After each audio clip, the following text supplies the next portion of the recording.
সবজি চাষ করে 3 তলা বাড়ি নির্মাণ করে মাদারীপুরের কৃষক মঈনুদ্দিনের বাজিমাত। এক যুগ পর চাকরি ফিরে পেলেন স্কুলের প্রধান শিক্ষক রংপুরের হায়দার আলী। কর্মস্থলে ফিরে আবেগে আপ্লুত তিনি। মানসিক ভারসাম্যহীন নারীর কোলজুড়ে জন্ম নিল চাঁদের মতো ফুটফুটে সন্তান, তবে জানা নেই তার পিতৃপরিচয়। স্বামীকে তালাক দিয়ে প্রেমিকের বাড়িতে বিয়ের দাবিতে অনশন, উধাও প্রেমিক।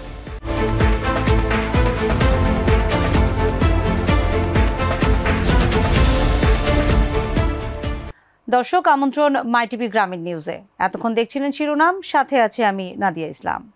সানবিট সব দিবে সামাল। সানবিট ম্যাজিক প্রেস ডিশওয়াশিং এর মাথা ঘোরানো সলিউশন। এবার লিজ নেওয়া জমিতে সবজি চাষ করে অভাবনীয় সাফল্যের মুখ দেখেছেন কৃষক মঈনুদ্দিন।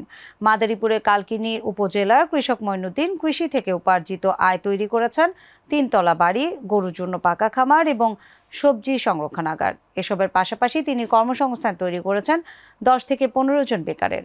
মঈনুদ্দিনের সাফল্যের আরও গল্প থাকছে সহকর্মী মোহাম্মদ জিয়াউদ্দিন লিয়াকতের রিপোর্টে।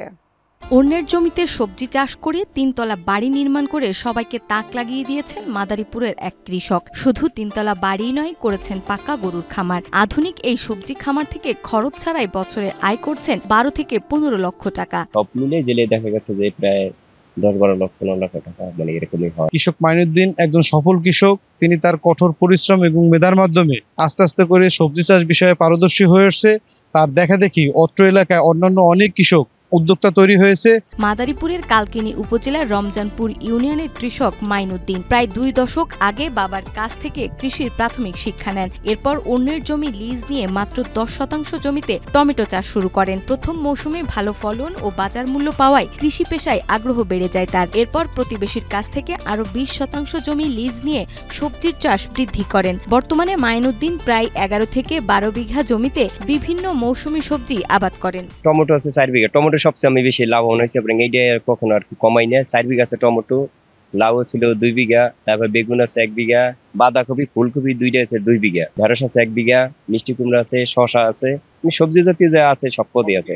11 হইতে 12 বিঘা হবে, 12 বিঘা কাছাকাছি চলে গেছে এখন। মঈনুদ্দিনের কৃষির পরিধি বৃদ্ধি পাওয়ায় তার হাত ধরে তৈরি হয়েছে অনেকের কর্মসংস্থান। বর্তমানে তার কৃষি খামারে প্রতিনিয়ত কাজ করেন 5 জন পুরুষ শ্রমিক এবং মৌসুম অনুযায়ী খেতে কাজ করেন 10 থেকে 15 জন নারী। 5 জন পুরুষ মানুষ আছে, মহিলাও থাকে। সিজন খেলা যখন ছাটাই বাটাই করা থাকে ওদের মহিলা আছে। তো আমি মঈনুদ্দিনের এখানে দীর্ঘ গত 4 বছরে আনুমানিক কাজ করতেছি। তার মধ্যে থেকে মনে করেন আমার যে বেতন দেয় তাতে করে খেয়ে পরে আমাদের সংসার আর কি সুস্থভাবে চলে যায় আলহামদুলিল্লাহ। কাজ করি, সবজি বাছাই করে দেই, বিস্কুট করে দেই, সে যে বেতন দেয় সেটা আমার সংসার চলে।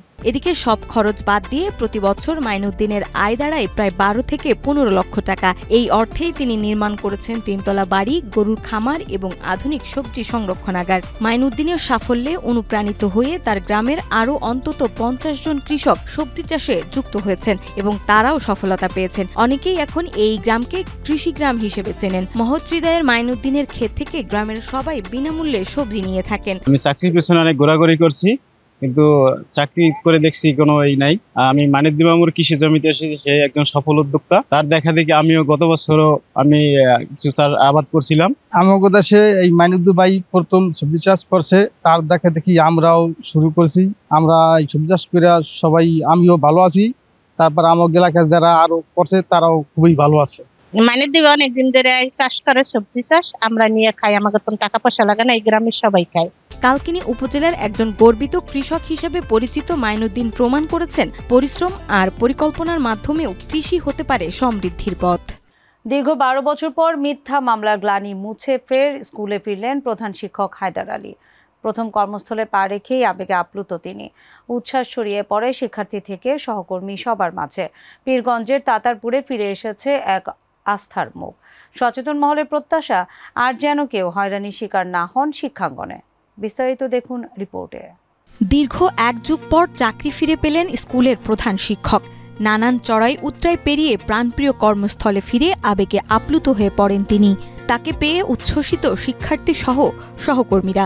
দীর্ঘদিন পর এই যে স্কুলে আসতে পারলাম, এই জন্য শুকরিয়া প্রথমে জানাই আল্লাহর কাছে। তার এই আনন্দক্ষণ মহেন্দ্রক্ষণ দিনে তার যেমন আনন্দ, সেই সাথে আমরা এলাকাবাসী খুবই আনন্দিত। রংপুরের পীরগঞ্জ উপজেলার তাতারপুর গুচ্ছগ্রাম সরকারি প্রাথমিক বিদ্যালয়ের প্রধান শিক্ষক মাওলানা হায়দার আলী 2011 সালে রাজনৈতিক প্রেক্ষাপটে দায়ের হওয়া একাধিক মামলায় তিনি সাময়িক বরখাস্ত হন। তার বিরুদ্ধে রাজনৈতিক প্রতিহিংসামূলকভাবে একাধিক মামলা দায়ের হয়। ফলস্বরূপ 12 বছরেরও বেশি সময় ধরে তিনি বিদ্যালয় থেকে দূরে ছিলেন। অবশেষে সব মামলা থেকে মুক্ত হয়ে আইনি প্রক্রিয়া শেষে তিনি তার পুরনো কর্মস্থলে ফেরার সুযোগ পান। আমি দীর্ঘদিন পর স্কুলে আসার পর আমার অনুভূতি হলো যে আমি যেন একটা নতুন জীবন ফিরে পেলাম। আল্লাহ ধৈর্যশীলদের পাশে থাকেন, সেটা আজকে প্রমাণ হলো। সকালে 2 রাকাত নফল নামাজ আদায়ের পর বিদ্যালয়ে পৌঁছান হায়দার আলী। তাকে পেয়ে সহকর্মী, শিক্ষক, শিক্ষার্থী এবং স্থানীয় এলাকাবাসী ফুলের মালা দিয়ে উষ্ণ অভ্যর্থনা জানান। সবার চোখে মুখে ছিল আনন্দের ছাপ। দীর্ঘ বিরতির পর প্রিয় শিক্ষককে ফিরে পেয়ে তারা ভীষণ উৎফুল্ল। উপজেলা শিক্ষা কর্মকর্তারা জানান, এমন একজন আদর্শবান শিক্ষককে আবারও স্কুলে পেয়ে সকলে আনন্দিত। তার অভিজ্ঞতা ও শিক্ষা শিক্ষার্থীদের জন্য অবশ্যই অনুপ্রেরণার উৎস হবে। হায়দার আলী প্রধান শিক্ষক দীর্ঘদিন যাবৎ সাময়িক বরখাস্ত থেকেছেন। তার আগমনে শিক্ষক সর্বদাই ঘাটতি পূরণ সহ বিদ্যালয়ে প্রাথমিক শিক্ষার গুণগত মান বৃদ্ধি পাবে মর্মে আমি আশা করছি। হায়দার স্যারকে 12 বছর যে সমস্ত বাচ্চারা মিস করেছে তাদের জন্য এটা ব্যাড লাক। তারা আপনার সুশিক্ষা থেকে বঞ্চিত হয়েছে। তবে আগামীতে সামনে আপনার এই শিক্ষায় অল্প সময় হলেও আশা করা যায় আরও অনেক সুশিক্ষিত নাগরিক এই বাংলাদেশ পাবে। এদিকে প্রধান শিক্ষক হায়দার আলীর পুনরায় বিদ্যালয়ে ফিরে আসায় খুশি স্থানীয়রা। এমন আদর্শবান শিক্ষকের হাতে আরো অনেক মেধাবী তৈরি হবে বলে মনে করেন তারা। দীর্ঘদিন যাবৎ উনি যেভাবে এতদিন কাটাইলেন তাতে আমরা খুব ব্যথিত ছিলাম। এখন আসাতে আমরা খুব খুশি। অনুপস্থিত থাকার কারণে স্কুলে নানা অনেক বিষয়ের সমস্যা জর্জরিত ছিল। বর্তমান উনি আসাতে আমরা আনন্দিত। অন্যায়ভাবে বৈষম্য করে ওনাকে তার কর্মস্থল থেকে বঞ্চিত করা হয়েছিল।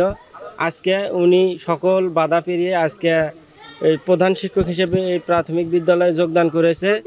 আমাদের কাছে এলাকাবাসী সহকারে আমরা যারা আছি আমরা খুব আনন্দিত। আনন্দঘন দিনটিতে আমাদের অনেক ভালো লাগছে যে তার চেয়ারে আমরা তাকে সসম্মানে বসার জন্য দুচোখ ভরে এই আনন্দ মুহূর্তটিকে উপভোগ করেছি। মিথ্যা মামলা ও হয়রানির শিকার না হোক আর কোনো শিক্ষক, এগিয়ে যাক বাংলাদেশের শিক্ষাঙ্গন, এমনটাই প্রত্যাশা সচেতন মহলের। মানসিক ভারসাম্যহীন মাহমুদার কোল জুড়ে এসেছে চাঁদের মতো এক ফুটফুটে শিশু, কিন্তু নেই পিতৃ পরিচয়, নেই সামাজিক স্বীকৃতি। সমাজের চোখে পাগলি হলেও মাতৃত্বের মমতায় সন্তানকে আগলে রেখেছেন তিনি। প্রশ্ন উঠেছে, এই শিশুর ভবিষ্যৎ কে করবে? রিপোর্টে দেখুন বিস্তারিত। মানসিক ভারসাম্যহীন নারীর কোল জুড়ে জন্ম নিল চাঁদের মতো ফুটফুটে সন্তান, তবে জানা নেই তার পিতৃ পরিচয়। এ কেমন নিয়তি! ভারসাম্যহীন নারী মা হলেও বাবা হয়নি কেউ। এই বাচ্চার বাপ আল্লাহ মরে গেছে গা। বাচ্চার বাবা নাই, মারা গেছে। এখন এই বাচ্চার দায়িত্ব সম্পূর্ণ আমি নেব, আর যদি জনগণ আমার চালায় তো চলবে, নইলে নাই। গোপালগঞ্জের কোটালীপাড়া উপজেলার রাজাগঞ্জ ইউনিয়নের সীতাকুণ্ড গ্রামের বাসিন্দা মাহমুদা। আপাদমস্তক সুস্থ স্বাভাবিক মনে হলেও মানসিক ভারসাম্যহীন তিনি। মানসিক ভারসাম্যহীন এই নারী 19 এপ্রিল জন্ম দিয়েছে ফুটফুটে এক পুত্র সন্তানের। সন্তানের জন্মের পর তাকে বুকে জড়িয়ে পরম মমতায় আগলে রাখলেও তার কপালে দেখা দিয়েছে চিন্তার ভাঁজ। কারণ সন্তানের জন্ম পরিচয় নিয়ে তৈরি হয়েছে ধোঁয়াশা। আর বাপে পরিচয় না দিলে কি হয়েছে? আর বাপে বিয়ে আর একটা করছে, তাতে আমার কি এসে যায়? আমার কপালে সুখ থাকলে কি এটা থাকতাম? থাকতাম হলে হাজবেন্ডের কাছে থাকতাম, হাজবেন্ডে নিয়ে মেডিকেলে দেখাশোনা সম্পূর্ণ খরচ বহন করতো। বর্তমানে সবচেয়ে বড় চ্যালেঞ্জ হয়ে দাঁড়িয়েছে সন্তান লালন পালন এবং পিতৃ পরিচয়ের বিষয়টি। সমাজের চোখে তিনি পাগলি, তাই তার কথার কদর নেই বললেই চলে। কিন্তু তার কোলজুড়ে জন্ম নেওয়া এই শিশুটির ভবিষ্যতের দুশ্চিন্তায় মাহমুদা। জানা গেছে সন্তানকে মানুষ করতে হলে দর্জির কাজ কিংবা গার্মেন্টসে চাকরির কথা ভাবছেন মাহমুদা। পালবো, কাজ করে পালবো, কিছুদিন থাকুক, টাকার পরে আমি বাড়িতে রেখে যাবো, রেখে দিয়ে আমি চাকরি করবো আর দুধ কেনার টাকা পাঠাই দেবো। চাঁদের মতো ফুটফুটে সন্তানের জন্ম পরিচয় নিশ্চিত হোক, সেই সাথে নিশ্চিত হোক সুন্দর ভবিষ্যৎ, এমনটাই প্রত্যাশা সকলের।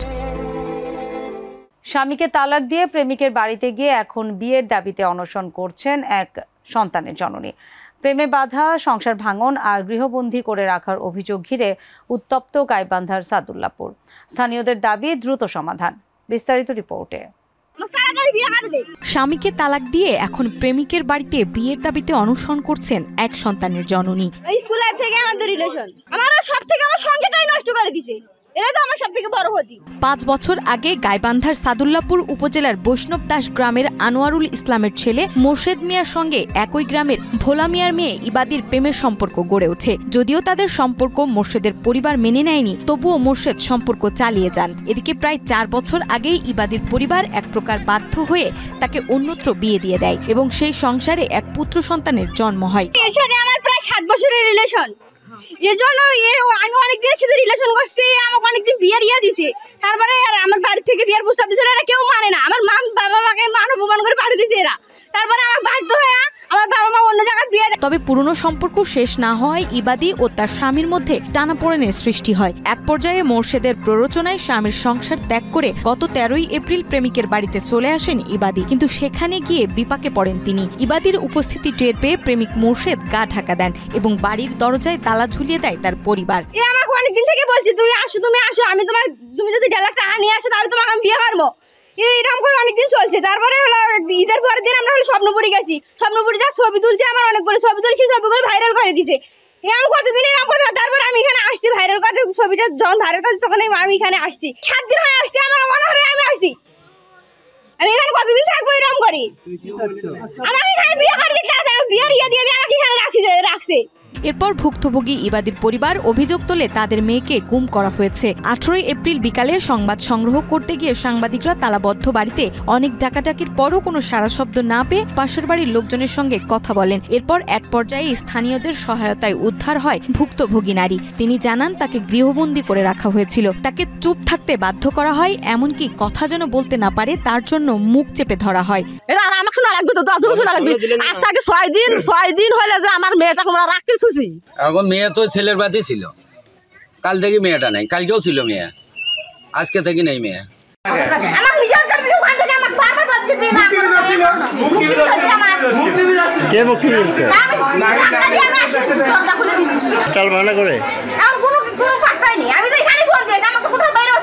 স্থানীয়দের অনেকেই মনে করেন বিষয়টি সমাধান হওয়া উচিত উভয়ের বিয়ের মাধ্যমে এবং প্রশাসনের উচিত এই বিষয়গুলোতে নজর দেওয়া যাতে এমন অপ্রীতিকর ঘটনা না ঘটে।